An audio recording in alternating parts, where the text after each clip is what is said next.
शायरी बिल्किस अमर। आवाज़ बिल्किस अमर। मुस्कान कोई चुप थी, पहचान कोई चुप है। तूफ़ान आए गुज़रे, है जान कोई चुप है।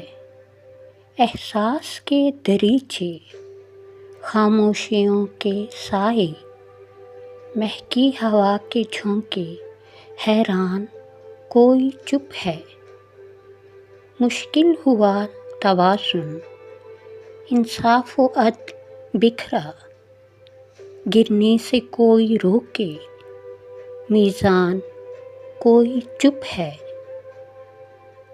आगाज़ मेरी चुप से, अंजाम मेरी चुप का। तेरी इनायतों का एहसान कोई चुप है। नापायदार जीवन कब तक कोई जिएगा। दुनिया में 4 दिन का मेहमान कोई चुप है।